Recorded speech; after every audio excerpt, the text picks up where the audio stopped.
बहुत बहुत धन्यवाद। लगातार दीप जलाइए, दिन जलाना मत सीखिए। धन्यवाद। इस पंडाल में आने का कष्ट करें। कार्यक्रम का शुरुआत होने जा रहा है।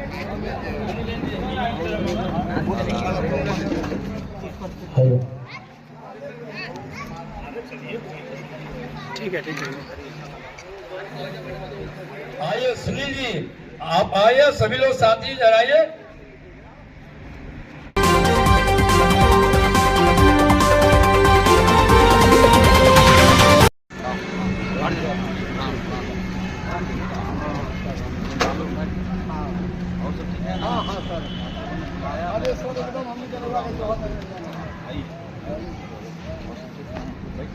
खुद से ऊपर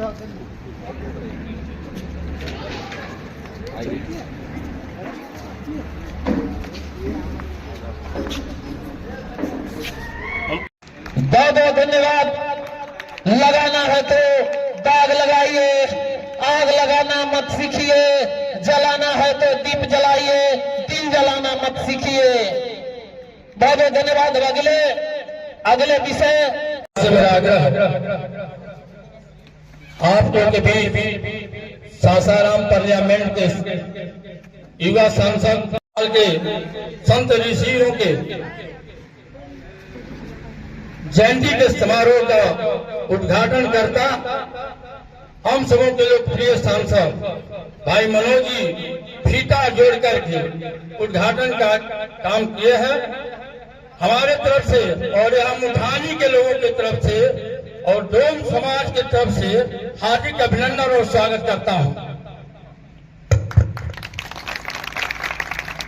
अभी आप लोग फीता काट कर जोड़ने का काम किया जो सांसद साहब, समन्वय आपस में भाईचारा बंधुत्व समता मूलक समाज की कल्पना करने वाले हम लोग के सांसद आप लोग के बीच में उपस्थित हैं और आप लोग को जोड़ने का काम कर रहे हैं। आज इस पुनीत अवसर पर संत शिरोमणि सुपल सुदर्शन भक्त के जयंती समारोह के अवसर पर आप लोग के संदेश देने का काम करने जा रहे हैं कि सभी भाइयों हम लोग मिलकर के एक चिन्ह पर माल्यार्पण करके और सभी माता एवं बहनों से मेरा निवेदन होगा कि जहां कहीं भी हो आप सादर इस पंडाल में आने का कष्ट करें। कार्यक्रम का शुरुआत होने जा रहा है। बारी बारी से गायगिरी से पूर्व बीडीसी बीडी पंचायत गिरी बारी बारी से आप लोग पुष्पांजलि अर्पित कर लें।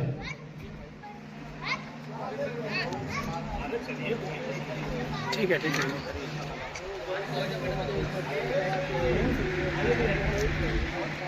आइए सुनील जी, आप आइए, सभी लोग साथी जराइए। मनोज जी मंच पर उपस्थित हैं अखिल भारतीय डोम महासभा के अध्यक्ष रंजीत डोम जी। नहीं पूरे विश्व के सनातन के गोद में पैदा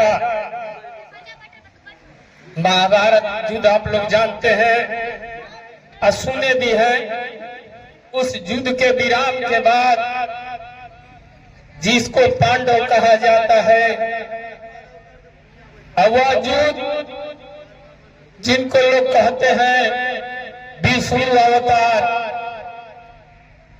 कृष्ण लाला के नाम से भी जाना जाता है। बहुत सारे लोग कृष्ण को माखन चोर भी लोग कहता है। बहुत सारे लोग ने उनको रास रचाने वाला भी कहता है।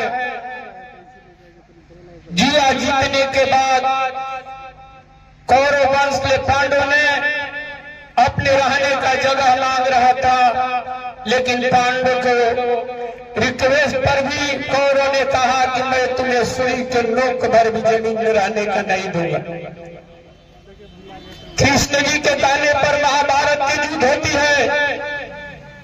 कृष्ण ने कहे कि युद्ध करने में कोई पाप नहीं।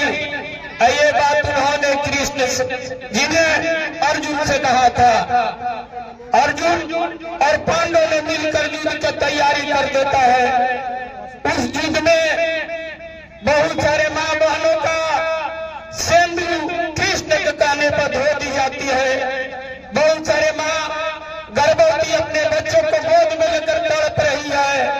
बहुत सारे बच्चे अपने पिता के लिए तड़प रहे युद्ध के विराम के बाद हमारे गुरु संत सुपन सुदर्शन वो काशी में उनकी समाधि थी, उनका कुटिया काशी में था। उस संत गुरु को सर्वप्रथम इस मंच के माध्यम से और मुठानी के धरती नहीं कैमूर के धरती से मैं नमन करते हुए उस गुरु को चरणों में कोटि कोटि नमन करता हूँ। और मैं खासकर इस मंच के माध्यम से मैं राजेश जी को और उनके बेटा को बधाई देने के काम करता हूँ। उन्होंने अपने पुरखा संत गुरु को याद किया। बहुत सारे राजनेताओं ने, धर्म गुरुओं ने कहा है कि जो अपने पुरखा को, इतिहास को नहीं जाना, जो अपने पुरखा को नहीं पहचाना, वो अपने कर्म और अपने जिंदगी को नहीं बदल सकता है। मैं अपने तरफ से और इस मंच में विराजमान ससराम संसदीय क्षेत्र के सांसद हम सबों के मान और सम्मान इस धरती के लोग, मैं सांसद महोदय मनोज कुमार जी को भी बधाई देता हूँ। उन्होंने इस मंच पर पधारा। हम विश्वास करते हैं कि आने वाले समय में यह समाज को नेतृत्व भी करेंगे और ये हम लोग मन बढ़ाने के और ऊंचा करने के काम किए हैं। मैं इसके साथ साथ मंच पर बैठे सभी लोग को अपने तरफ से प्रणाम सलाम करते हैं और हम अपने राजनीतिक गुरु ललन जी को भी बधाई देते हैं। उनको लाख लाख कोटि कोटि नमन करता हूँ, प्रणाम करता हूँ कि डोम के बेटा को उन्होंने राजनीतिक जीवन में जोड़ने का काम किया है और इस मुकाम पर पहुंचाने का काम किया है। मैं अपने तहे दिल से मैं अपने गुरु और अपने समाज की तरफ से राजनीतिक गुरु ललन राम जी को भी बधाई देता हूँ। उन्होंने जो हमें निर्देश दिया है, जो हमें शिक्षा दिया है, यहाँ तक लाने का उन्होंने काम किया है। आप लोग से कहना चाहता हूँ कि जब युद्ध हो जाती है, पांडव के लोग सपना लोग देखने लगता है, मुड़ी कटा हुआ तो कोई धर देख रहा है। व्याकुल होकर युधिष्ठिर ने अर्जुन ने कृष्ण से पूछता है, गुरुजी हे इस दुनिया के संतों के संत सुपा भगत की जयंती आज हम लोग मना रहे हैं मुठानी विद्यालय के प्रांगण में, फील्ड में। आप सभी लोगों को मेरे तरफ से बहुत बहुत शुभकामनाएं। एक जोरदार ताली बजा करके हम लोग सुपा भगत जी के नाम से सेलिब्रेट करेंगे। आज के इस मंच के संचालन कर रहे भाई श्री राम जी बहुत ही अच्छे संचालक हैं और इनका संचालन में मैंने बहुत बार बोला है, आज भी ये संचालन कर रहे हैं, इसलिए इनको बहुत बहुत बधाई, शुभकामना। राजेश जी, राजेश डोम लिखते हैं ना, राजेश डोम जी को भी, राजेश भाई हैं, इनको भी मेरे तरफ से बहुत बहुत बधाई कि आपने अपने अध्यक्षता में बहुत ही अच्छा आपने काम किया। ये पहला बार मैं आपको बताना चाहता हूँ मेरे जीवन में, मुझे लग रहा है पहला बार, जिला में पहला बार ना, जिला में पहला बार सुपा भगत जी का जयंती मनाया जा रहा है। एक नाम तो उसी काशी में सुने होंगे, संतों के संत शिरोमणि रविदास जी का, जिन्होंने तहलका मचाया पूरा दुनिया में। उसी काशी नगरी में एक रहने वाले सुपा भगत, जिन्होंने भी पूरा दुनिया में क्या मचाया था, कमाल मचाया था। फर्क इतना ही है कि सुपा भगत की इतिहास को लोगों ने जोर से आगे नहीं लाया। हो सकता है कि हमारी भूल हो, हम सबों का भूल हो, लेकिन आज राजेश भाई को मैं बहुत बहुत बधाई, शुभकामना देना चाहता हूं कि आपने अपने इतिहास को जगाया है, अपने सोए हुए कौम को इस बातों को बता करके जगाने का काम किया, इसलिए आपको बहुत बहुत बधाई, शुभकामना। दीवाना इनका लड़के का नाम है, जैसा मैं सुना श्री राम भाई से कि अपने बच्चे को पढ़ा रहे हैं। मुझे लग रहा है कि ये बच्चा इकलौता बच्चा होगा जिला में जो ITI कर रहा है ना, इसलिए ताली बजाएंगे। बहुत खुशी की बात है भाई, ये भी समाज मतलब शिक्षा का, बाबा साहब ने कभी कहा था मैट्रिक में फर्स्ट भी आया है। हाँ, 73 में बनाया है, इस बार 73 मैट्रिक में फर्स्ट भी है। वाह, बहुत अच्छा, जोरदार ताली बजाएंगे। और मेरे तरफ से दीवाना को बहुत बहुत शुभकामना है। बेटा आगे बढ़ो, पढ़ो, खूब आगे बढ़ो। एक चीज मैं बताना चाहूंगा कुछ कहने से पहले कि दीवाना तुझे कहीं भी लगे कि तेरे जिंदगी में रुकावट है, कोई मुसीबत है, तेरे पढ़ाई में कोई बैरियर है, तो मनोज कुमार को जरूर याद करना। मैं तुम्हारे लिए हमेशा खड़ा रहूंगा। करण कुमार जी हैं, ओम प्रकाश कुमार जी हैं, अंगद कुमार जी हैं, दिनेश, बहुत बहुत बधाई शुभकामना मैं देना चाहता हूं। साथियों, मेरे पास समय कम है। एक बड़ा मंच जहां मैं जा रहा हूं, हजारों लोग इकट्ठा हैं, मुझे इंतजार कर रहे हैं, लेकिन मैंने पहले यहां आया। मैं पहले इसलिए यहां आया कि पहले इस समाज को जगाना जरूरी है। वहां जगे हुए लोग हैं, लेकिन ये समाज जो है सोया हुआ है, जिसको जगाना बहुत जरूरी है। एक चीज मैं और आपको बताना चाहता हूं, मेरे जीवन में मेरे साथ कितने लोग चलेंगे नहीं चलेंगे इसका चिंता मुझे कभी नहीं रहता। मेरे साथ कितने लोग रोज चलेंगे नहीं चलेंगे इसका चिंता नहीं रहता। कितने लोग मेरे पास आएंगे इसका भी चिंता नहीं रहता। लेकिन मुझे इस बातों का चिंता प्रत्येक दिन रहता है कि मुझे प्रत्येक दिन सुबह जगना है और अपने समाज, गरीब दुखों को, चाहे वो मेरे घर में आए, बाहर बुलाएं, जाना है और उसको जगाना है, उसका काम करना है, उसका सेवा करना है। मेरे मित्रों, आज मुझे इस बातों से बहुत खुशी है। आप ही लोगों ने, आप सभी गरीब लोगों ने, आप सभी मजबूर लोगों ने, लाचार लोगों ने मुझे सांसद बनाया। मैं रंजीत भाई को भी धन्यवाद देना चाहते हैं। रंजीत भाई बहुत ही अच्छे वक्ता हैं, बहुत सारा मंच पर हम लोग मिले हैं और बहुत ही अच्छे बोलते हैं। मैं उनको भी धन्यवाद देना चाहते हैं कि डोम सभा के अध्यक्ष भी हैं आप, और आप अपने समाज को जगाने का प्रत्येक दिन काम करते हैं। ऐसे लोग इस समाज में है तो आने वाला दिन में ये समाज जरूर जगेगा। और हम सबों का प्रयास यही है कि आपका जो सपना है, हमारे महापुरुषों का जो सपना है, एक दिन जरूर पूरा होगा। एक बार फिर से मैं आप सब लोग को, आप सबको पता होगा कि हमारे महापुरुषों ने बहुत बहुत इतिहास रचा। आपने कहानी सुना भाई रंजीत जी से, राम केसी जी से, किस प्रकार से घंटा सब लोगों ने खाया। इस मंच पर हमारे कमलेश बाबा भी हैं, चौबे समाज मतलब ब्राह्मण समाज से हैं।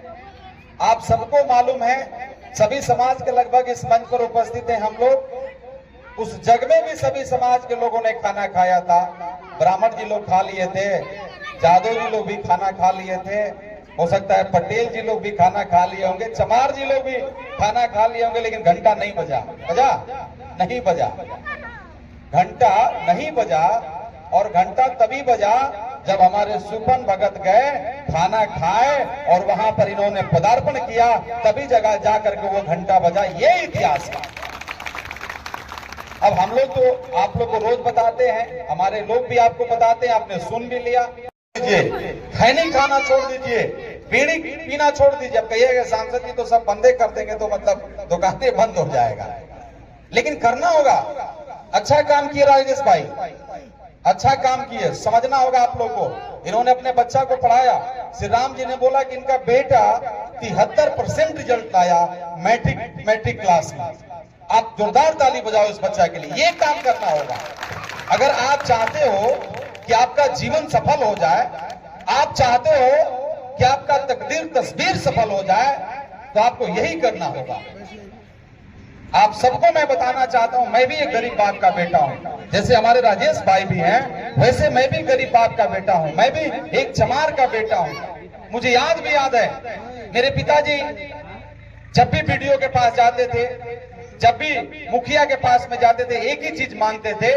उनका एक ही चीज मांग था कि साहब एक कोलनी दे दीजिए, मेरा बेटा पढ़ता है, उसका किताब भींग जाता है बरसात में। अगर आप एक कुल्ली दे दीजिएगा तो मेरा बेटा का किताब नहीं भींजेगा। लेकिन आजीवन मेरे पिताजी को लोगों ने कुल्ली नहीं दिया। एक बार मेरे पिताजी को मुखिया जी ने कहा कि कॉलोनी मिल जाएगा फलनवा तोरा के, लेकिन उस बार भी लोगों ने लिस्ट से नाम काट दिया।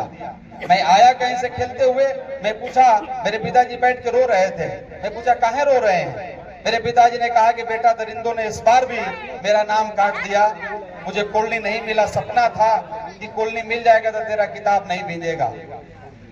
आप सबको मालूम होगा, मेरे पिताजी रो रहे थे, मेरे कांधे पर हाथ रख कर उन्होंने कसम खाया, संकल्प लिया, मुझे आज भी याद है। मेरे पिताजी ने कहा बेटा अब कभी भी जिंदगी में दरिंदों के पास नहीं जाऊंगा, ये वीडियो के पास नहीं जाऊंगा, ये मुखिया के पास नहीं जाऊंगा और इस बातों को कहने नहीं जाऊंगा कि मुझे तुम कॉलोनी दो। मर जाऊंगा बेटा, नहीं जाऊंगा। मैं 12 घंटा काम करता हूं, 24 घंटा काम करूंगा। अब तुझे पढ़ना होगा, मेरा तकदीर तू है, मेरा तस्वीर तू है, मेरा सपना तू ही पूरा करेगा। मेरे मित्रों, आप सबको मैं बताना चाहता हूं, हम सब गरीब हैं। हमारे पिताजी आज भी नहीं रहे दुनिया में, लेकिन अपने जीवन को न्यौछावर कर दिया। नमक पानी पी करके उन्होंने पढ़ाया। उस मजबूरी में मुझे MRD मास्टर रूरल और डेवलपमेंट पढ़ाने का काम किया, मैं पढ़ाई किया और उस पिता को मैं धन्यवाद देना चाहता हूं कि हमारे पिताजी ने नशा नहीं खाया, दारू नहीं पिया, बीड़ी नहीं पिया, खैनी नहीं खाया, वो भी खा सकते थे, लेकिन उन्होंने अपने जीवन को अपने बच्चों को पढ़ाने के लिए लगा दिया। नमक रोटी पी करके, नमक पानी पी करके हमें पढ़ाने का काम किया। मैं पहला व्यक्ति था अपने पूरे जनरेशन में, मैट्रिक पास किया था। बड़ी गांव में हल्ला हुआ था, फलनवा के बेटा मैट्रिक पास करके अच्छा नंबर से। बड़े बड़े लोग हमारे घर के सामने थे, मेरे पिताजी के घर के सामने बड़े बड़े लोग थे, उनके बच्चे उतना नंबर नहीं लाए थे जितना मैं नंबर लाया था। मेरा पिताजी ने आए, सामने मेरा पिताजी राजेश जी को भी मालूम होगा, सामने लोग चर्चा कर रहे थे कि फलानवा के बेटा जो सीमेंटवा ला देला, ओकर बेटा तो बहुत नंबर लाइल बा। सीमेंट जिसका घर में हमारे पिताजी लाते थे, उसका बेटी हमसे कम नंबर लाई थी। तो मेरे पिताजी ने कहा कि बचवा कितना नंबर लाइल बड़ा? हमने कहा कि बाबूजी बहुत अच्छा नंबर लाए हैं, 85% लाए हैं, 82% लाए हैं। बोला बेटा बड़ा चर्चा बा, ये काम करना होगा आपको, तब जाकर के आप आगे बढ़िएगा। आज मैं गरीब बाप का बेटा हूं, लेकिन मैं आपको बताना चाहता हूं, आज आइएगा, कुदरा में बड़ा सा स्कूल है गरीब बच्चों के लिए, मैं पढ़ाने का काम करता हूं। सबसे बेस्ट स्कूल बनाया, मैं वहीं से आपके जगह से उठ के आया हूं। मेरे मित्रों, अगर आप कुछ करना चाहते हैं, कुछ बनना चाहते हैं, तो गलत कामों को छोड़ना होगा। आपको पता नहीं, हमारे समाज को भी किसी ना किसी रीति से, गरीब लोगों को किसी ना किसी रीति से कमजोर होने का एक कारण है कि हम गांजा पीते हैं, बीड़ी पीते हैं, पान खाते हैं। दिन भर में 10 पान खाते हैं, 10 रुपया का पान हो गया है, 100 रुपया पान खा जाएंगे। यदि 100 रुपया में अपने बच्चों को हम पढ़ाएंगे तो वो तकदीर होगा, तस्वीर होगा, और वो हमारा ही नहीं होगा, आने वाला जनरेशन का होगा। नहीं तो आप भी सुख बनाते रह जाइएगा, आप भी बेना बनाते रह जाइएगा, जीवन खत्म हो जाएगा, आपका भी जीवन खत्म, आपका बेटा का भी जीवन खत्म। अगर आप चाहते हैं कि सूपा भगत के जिंदगी से आप कुछ सीखें, तो आपको आज फैसला लेना होगा कि हम नमक रोटी खाएंगे, हम भूखे रहेंगे, लेकिन ये जितने छोटे छोटे बच्चे हैं सभी को स्कूल भेजेंगे, पढ़ाएंगे और अपने तकदीर और तस्वीर और अपने आने वाला फ्यूचर को हम स्ट्रॉन्ग करेंगे, मजबूत करेंगे। क्या आप अपने बच्चों को पढ़ाना चाहते हैं? चाहते हैं कि नहीं चाहते हैं? पढ़ाना चाहते हैं? मैं आप लोगों से, डोम समाज के लोगों से मैं पूछना चाहता हूं, क्या अपने बच्चों को पढ़ाना चाहते हैं? जरूर पढ़ाइए। हो सकता है आप बोले ना बोले, ये मुझे आइडिया नहीं है, लेकिन आपको यही करना होगा। अगर आप चाहते हैं कि आपका जीवन सफल हो जाए, अगर आपका जिंदगी ठीक हो जाए, तो एक ही मात्र रास्ता है। बाबा साहब ने कहा था, education is tiger milk, those who will drink it will road. शिक्षा शेरनी का दूध है, जो पिएगा वो दहाड़ेगा। और लिख लीजिए, इस मन से मैं कह के जाना चाहता हूं, राजेश भाई ने त्याग किया है, अपने बच्चों को पढ़ाया है, आपके बीच में एक दिन ये बच्चा बड़ा नाम करेगा और ये उदाहरण होगा आप लोगों के लिए, और आप इसको आप लोग अनुसरण करिएगा। इन्हीं चंद शब्दों के साथ एक बार फिर से मैं आप सब लोगों को बधाई, शुभकामना, आभार व्यक्त करते हुए, हमारे मीडिया के भी साथी हैं, आप लोगों को भी धन्यवाद देते हुए इस आवाज को और उठाइए। मीडिया बंधु से मैं निवेदन करना चाहूंगा, हो सकता है हमारे आवाजों को कम लोग सुने, इनकी आवाजों को कम सुने। आप अपने समाज से हैं, आप इस आवाज को और उठाइए और सुपा भगत जयंती को तभी सफल माना जाएगा जब इस समाज को आप जागरूक करेंगे और शिक्षा के रेडी से कड़ी से आप इन लोग को जोड़ेंगे। बहुत बहुत धन्यवाद। अच्छा, नाम है रणजीत डो। मेरा गांव है डड़वा, मोहनिया, वार्ड नंबर 4। आज अपने समाज के लिए क्या कहना चाहेंगे? मैं अपने समाज के लिए यही कहना चाहूँगा कि अपने पुरखा को याद करते हुए, उसके इतिहास को याद करते हुए, और हम अपने जाति, अपने समाज के लोगों से आग्रह करेंगे कि अपने बच्चों को जब तक शिक्षित नहीं बनाइएगा तब तक आपके समाज में आपका उत्थान नहीं होगा। चलिए बताइए, आपका उद्देश्य क्या है ये जयंती मनाने की? इस जयंती के मनाने का मेरा उद्देश्य यही है कि हमारा जो समाज था, निचले स्थान में गिरा हुआ समाज था, जब हम इस जयंती को मनाएंगे तो हमारे समाज में, हमारे लोगों में, हमारे बच्चे में, परिवार में, माँ बहनों में और सभी समाज में एक संदेश जाएगा कि डोम समाज के लोगों ने अपने पुरखा को आज याद किया। डोम समाज के लोग शिक्षा से वंचित होते जा रहे हैं, इस पर क्या कहना चाहिए? इसलिए कि डोम समाज में अभी काफ़ी मात्रा में जो शिक्षा से दूरी है, और जो अभी जो नाना प्रकार के अभी जो हमारे देश में नासा चल रही है, ये नासा जो है इस समाज में, और यह जो जाति है यह नासा का शिकार हो चुका है। और इस जाति में और कुछ ऐसे जाति हमारे देश में है कि जाति से छुआछूत के भेदभाव पैदा की है, जिसके चलते यह जाति जो शिक्षा से दूर है। और जब तक शिक्षा नहीं होगा तब तक यह समाज आगे आपका परिचय, आप डोम समाज के क्या है इस समय बताइए? जी, हम डोम समाज के अखिल भारतीय डोम महासभा के संयोजक हैं। चलिए, बहुत धन्यवाद।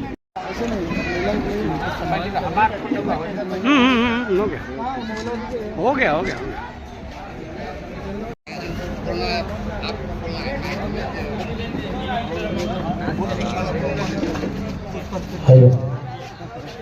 ये बहुत माला पकड़ कर ताकिए, साथ में खड़े हो जाइए।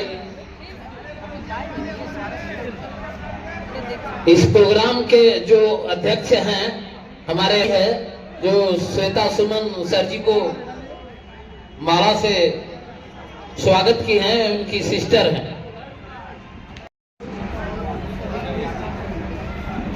धन्यवाद।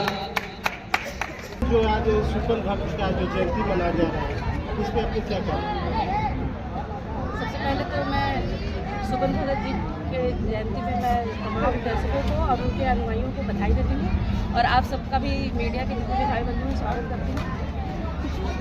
सुपन भगत जी, देखिए, हमारे समाज में जितने भी महापुरुषों ने जन्म लिया है, वो हमेशा अपने ज्ञान की वजह से आज दुनिया में जाने जाते हैं। चाहे वो संत गुरु रविदास हो, सुपन भगत हो, चाहे बाबा साहेब अम्बेडकर हो, तो मेरा समाज हमेशा शिक्षा और ज्ञान की ज्योति जलाना चाहता है और समाज को यही संदेश देता है कि प्रेम से रहना चाहिए। सुपन भगत जी ने कहा है कि साधु भूखा भाव का धन का भूखा न को, और जो भूखा धन का वो साधु ना। तो हमारे संत महापुरुषों ने हमेशा प्रेम बांटना चाहा है, और अपने ज्ञान से यहाँ तक कि देखिए देवताओं को भी झुकना पड़ा है उनके ज्ञान, उनके सामर्थ्य और उनके पुण्य आत्मा अध्यात्म के आदि। तो मैं यही कहना चाहूँगी कि हम सबको भी, पूरे समाज को, और जो हमारा समाज है और पूरा देश है, उसको भी हमारे महापुरुषों की बातों को मानते हुए अपने ज्ञान और अपने शिक्षा के की ज्योति को अपने अंदर जलाना चाहिए, और अपने समाज को उनके रास्ते पे चलते हुए आगे बढ़ना चाहिए, और देश को भी तरक्की पे लाना चाहिए। युवाओं के रोजगार पे क्या कहना चाहेंगे? देखिए, ये बहुत बड़ी विडंबना है कि आज भी बिहार में हमारे युवा हैं जो उनको बाहर अपने घर परिवार रोजी रोटी के लिए जाना पड़ रहा है। ये बहुत ही दुख की बात है कि हमारे युवा, जो कि समाज का ऋण होता है, वो युवा आज बाहर जा रहा है रोजी रोटी के लिए। और जो जिनकी सत्ता है आज, वो हमेशा दावा करते हैं कि बिहार आगे बढ़ रहा है, विकास कर रहा है, लेकिन जब तक इस बिहार के बच्चे हमारे अपने पैरों पे अच्छी शिक्षा व्यवस्था, रोटी रोजगार नहीं मिल जाती है, मैं नहीं मानती कि बिहार तरक्की कर रहा है। आप महिला है, महिला के लिए क्या कहना चाहेंगे? देखिए, मैं महिला होने के नाते सबसे पहले मैं चाहूँगी कि अभी चुनाव भी आने वाले हैं, बिहार आम सभा का चुनाव भी होने वाला है, तो मैं चाहूँगी कि हमारी माता बहनें जो कि जिसकी आधी आबादी है हमारे बिहार में, तो महिलाओं की आधी भूमिका भी हो और उनको इस राज्य के हर जगह पे आधी उनको हक का भी वो अधिकारी हैं, तो उनको एक सुरक्षित समाज मिलनी चाहिए, उनके लिए शिक्षा व्यवस्था अच्छी होनी चाहिए और जो महिलाएं अच्छे शिक्षा व्यवस्था में उनको पालन पोषण नहीं हुआ है उनको भी एक रोजगार मिलना चाहिए, जिससे कि वो अपने आप को आगे बढ़ा सकें और उनके अंदर भी सशक्तिकरण आ सके। आप शिक्षा की भी बात करिए, एक तरफ शिक्षा की बात करें, दूसरी तरफ सारी महिला कुंभ नहाने की तरफ जा रहे हैं, इस पर क्या कहना चाहिए? देखिए, आज हम जिनकी जयंती पे यहाँ इकट्ठे हुए हैं, हमारे यहाँ शिक्षा, ज्ञान, आध्यात्म ये सारी चीज़ें एक ही कड़ी है, तो जाना चाहिए, आध्यात्म भी विश्वास रखना चाहिए, उसको भी मानते हुए, लेकिन शिक्षा भी अपने अंदर लाना चाहिए और समय के साथ अपने आप को बदलना चाहिए। वहाँ पे जाना वो भक्ति है उनका, उसमें भी हम कोई टिप्पणी नहीं करेंगे, लेकिन हाँ, आध्यात्म से हमारा समाज जुड़ा हुआ है। हमारे अभी सुगम भगत जी भी आध्यात्म से जुड़े हुए थे, वो इतने बड़े संत थे, हमारे संत गुरु रविदास भी हैं, तो उनको मानते हुए वो भी आध्यात्म कर रहे हैं, लेकिन उनके लिए एक अलग व्यवस्था होनी चाहिए महिलाओं को कि एक सुदृढ़ सशक्त समाज उनको मिल सके। ये बताइए, नीतीश कुमार जो हमारे बिहार के मुख्यमंत्री है, वो प्रगति के लेकर के यात्रा निकल रहे हैं, इस पर आप क्या कहना चाहते हैं? देखिए, प्रगति यात्रा है या फिर दुर्गति यात्रा है, ये हम सभी जानते हैं, क्योंकि आज हम देख रहे हैं कि यहाँ पे तमाम, मैं अपने ज़िले की बात करूँगी कि यहाँ पे इतने जुर्म बढ़े हुए हैं, अपराध बढ़े हुए हैं, महिलाएं सुरक्षित नहीं हैं। हमारे सासाराम की एक छोटी सी लड़की आप अभी उसके साथ घटना हुई है, लेकिन आज ना उस पर उत्तर प्रदेश की सरकार ना ही कोई उसमें अपना जो है कि योगदान किया है, ना ही वहाँ पे अपराधियों की गिरफ्तारी तक नहीं हुई है, उसके ऊपर कोई सजा, और ना ही हमारे यहाँ जो मुख्यमंत्री हमारे माननीय नीतीश कुमार जी हैं, वो महिलाओं को सशक्त बनाने के लिए जाने जाते हैं कि महिलाओं के लिए उन्होंने बहुत काम किया है, लेकिन उस बच्ची के लिए भी आज तक अभी तक ना ही उनके दर के किसी बड़े नेता का और ना ही उनका कोई भी इसमें कोई जवाबी कार्रवाई ना हुई है, ना ही इसमें कोई उनका जवाब आया। तो हम क्या कहेंगे, प्रगति यात्रा है, जहाँ महिलाएं सुरक्षित नहीं हैं, जहाँ बेटियां सुरक्षित नहीं हैं, वो प्रगति किस तरीके की प्रगति है आप जानिए। उनके शासनकाल में जो भी प्रतिनिधि है, जनप्रतिनिधि है, वो सिर्फ लूट खसोट और कमीशन खोरी में व्यस्त हैं, बाकी उनको कोई प्रगति से मतलब नहीं। क्या परिचय है? मैं श्वेता सुमन, पूर्व मोहनिया विधानसभा प्रत्याशी, सह पूर्व भगवानपुर जिला पार्षद।